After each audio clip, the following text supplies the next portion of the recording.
Moi, en tout cas, je ne suis pas dans une optique aujourd'hui où on n'a pas de résultat et je vais leur taper dessus. Non, non.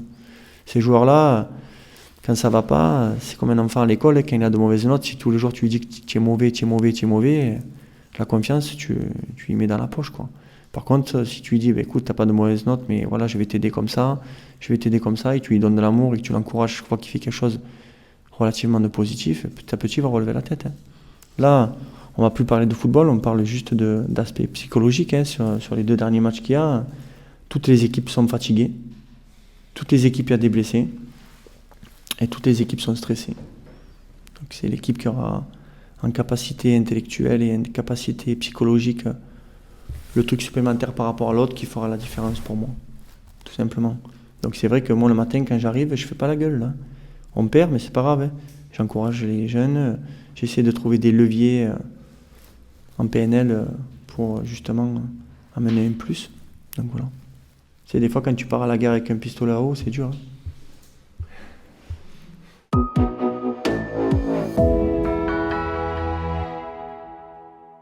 Ah, on va modifier un peu quand même, on va mettre des joueurs un petit peu plus frais sur le terrain, mais après, ouais. De toute façon, j'ai pas trop le choix là. Hein. Après, j'ai encore 1 ou 2 blessés, je vais inventer des joueurs. Hein. Tu sais, les conséquences du Covid. Moi, j'ai des joueurs. Je fais un comparatif avec d'autres équipes, même des équipes qui ont plus de budget que nous. Les joueurs, moi, quand ils jouent, ils sont à 100% et des fois à 110, voire à 120%. Je compare tout ça à une Formule 1, en fait. Si la Formule 1, elle va à 300, que tu as 60 tours à faire, à 300, tu ne les feras jamais à 100%, les 60 tours. Et les autres équipes, en fait, les 60 tours, elles les font à 80%. Mais à 80%, eux, leur potentiel à 80%, c'est toi à 120, 130%, tu vois. Donc tu es toujours en train de tirer sur la machine, et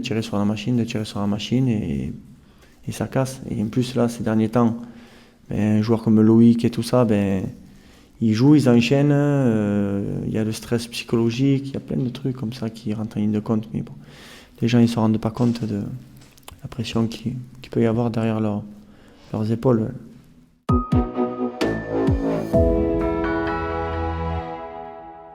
J'ai déjà vu des petites équipes en Coupe de France gagner des grosses équipes. Hein. Qui te dit qu'aujourd'hui, on ne va pas faire 2 matchs de Coupe de France là? Mais moi, je pense plus comme ça que le contraire. Là, on ne va pas faire 2 matchs de Ligue 1. Hein. On va faire 2 matchs de Coupe de France.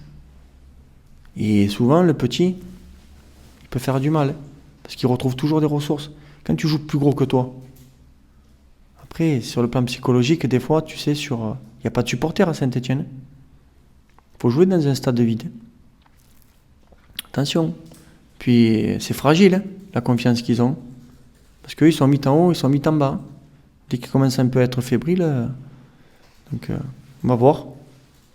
La capacité, nous, à pouvoir affronter une grosse équipe comme ça, avec les jeunes que j'ai, et les autres qui sont sur le terrain.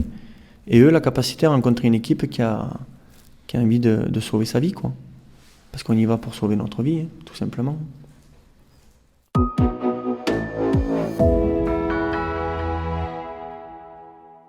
Moi? Non, la pression, non. Pression, non, au football, quelle pression tu veux que j'ai, moi? Non. Ouais, la pression du résultat, mais bien sûr, j'ai la pression. Moi, j'ai la pression du résultat, mais personne ne me met la pression, non, ça c'est clair. Ni Reda, ni le président, ni rien. Au contraire, ils sont derrière moi, ils me soutiennent. J'étais content qu'ils soient dans le vestiaire avant le match, j'étais content qu'après le match, on puisse discuter.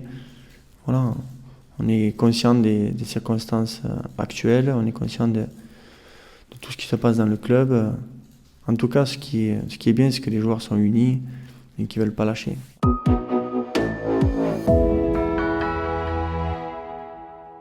Je rencontre des gens dans la rue qui me disent « Allez, coach, il faut gagner ». Même des gens qui peuvent être un peu indicatifs, on va dire. Bon, qu'est-ce que tu veux que je leur dise? Je leur dis rien. Voilà. Après, les gens qui parlent mal, bon, ça, je mets un peu de côté. Je m'y attarde pas. Les gens qui insultent non plus. Ceux qui parlent mal des familles et des joueurs. Les joueurs qui se font insulter leur famille. Moi, je me fais insulter, des trucs. Ça, on le met de côté. Nous, on garde le positif des gens comme vous qui ont le sourire. Les gens qui viennent nous voir au portail, là, qui viennent pour nous encourager. Voilà, c'est ça qui nous donne de la force. Mais on fait du football. Il y a des gens plus malheureux que nous. Là, voilà. Nous, on veut essayer de donner de la joie et du plaisir. En ce moment, bon, on a un peu de mal à contenter nos supporters. On le regrette, mais en tout cas, on fera tout pour essayer de les contenter rapidement. Voilà. Donc il ne faut pas tirer sur l'ambulance.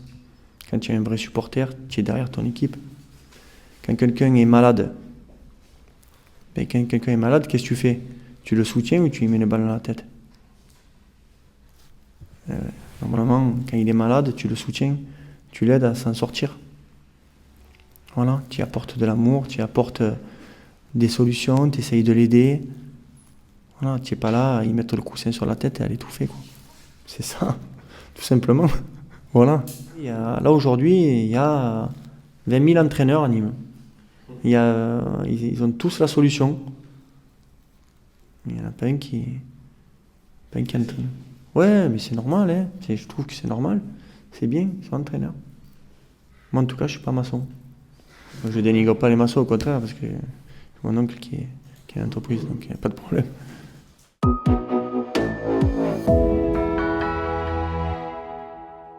De ce que je sais, c'est que nous, le président, je sais que financièrement, le club a de l'argent pour payer les joueurs, on va dire, jusqu'à la fin de l'année. Il ne nous a jamais laissé tomber, il ne nous doit pas un euro. Voilà, en tout cas, je ne vais pas cracher sur celui-là qui nous remplit le frigo à la fin du mois, et les joueurs, c'est la même chose. Voilà.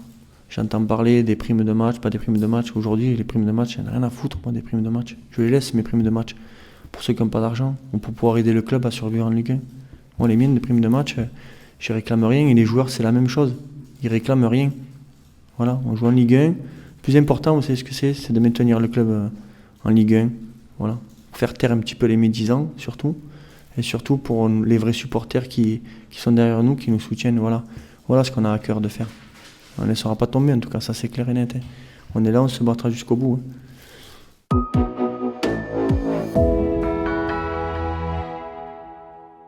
Dans des situations financières où voilà, le club n'a pas beaucoup de moyens.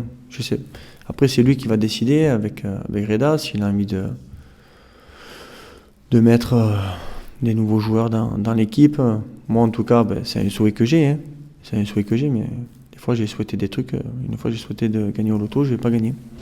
Et après, c'est lui le patron. Hein. Il fera ses choix. Hein. S'il dit qu'il n'y a pas d'argent et qu'on ne recrute personne, on fera avec les joueurs qu'on a et on s'en sortira quand même. Et attention, j'en veux pas du tout au président, au contraire. Il fait au mieux pour maintenir le club en vie, parce que financièrement, avec Mediapro, c'est très compliqué, quoi. C'est très compliqué pour tous les clubs, hein, pas que pour Nîmes Olympique. Hein. En tout cas, nous, Nîmes Olympique, je sais qu'on est mieux armé financièrement pour pouvoir payer les joueurs sur une plus longue période que d'autres clubs.